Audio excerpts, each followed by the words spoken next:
لوگو اپنے پروردگار سے ڈرو جس نے تم کو ایک شخص سے پیدا کیا، یعنی اول اس سے اس کا جوڑا بنایا، پھر ان دونوں سے کثرت سے مرد و عورت پیدا کر کے روئے زمین پر پھیلا دیے۔ اور اللہ سے ڈرو جس کے واسطے سے تم ایک دوسرے سے حقوق کا مطالبہ کرتے ہو، اور قطع رحمی سے بچو، کچھ شک نہیں کہ اللہ تمہیں دیکھ رہا ہے۔ اور یتیموں کا مال جو تمہاری تحویل میں ہو ان کے حوالے کر دو، اور ان کے پاکیزہ اور عمدہ مال کو اپنے ناقص اور برے مال سے نہ بدلو،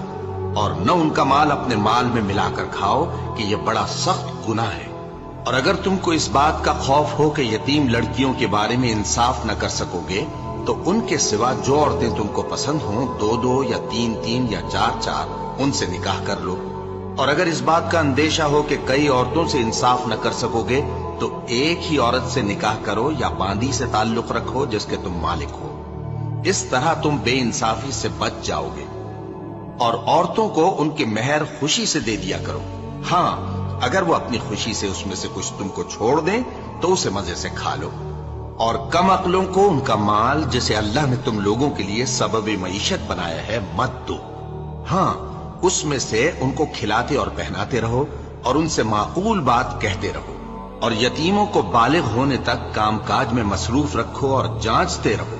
پھر بالغ ہونے پر اگر ان میں عقل کی پختگی دیکھو تو ان کا مال ان کے حوالے کر دو، اور اس خوف سے کہ وہ بڑے ہو جائیں گے، یعنی بڑے ہو کر تم سے اپنا مال واپس لے لیں گے، اس کو فضول خرچی اور جلدی میں نہ اڑا دینا۔ اور جو شخص آسودہ حال ہو اس کو ایسے مال سے قطعی طور پر پرہیز رکھنا چاہیے، اور جو ضرورت مند ہو وہ مناسب طور پر یعنی بقدر خدمت کچھ لے لے۔ اور جب ان کا مال ان کے حوالے کرنے لگو تو گواہ کر لیا کرو، اور حقیقت میں تو اللہ ہی گواہ اور حساب لینے والا کافی ہے۔ جو مال ماں باپ اور رشتہ دار چھوڑ مریں، تھوڑا ہو یا بہت، اس میں مردوں کا بھی حصہ ہے اور عورتوں کا بھی، یہ حصے اللہ کے مقرر کیے ہوئے ہیں۔ اور جب میراث کی تقسیم کے وقت غیر وارث رشتہ دار اور یتیم اور نادار لوگ آ جائیں تو ان کو بھی اس میں سے کچھ دے دو۔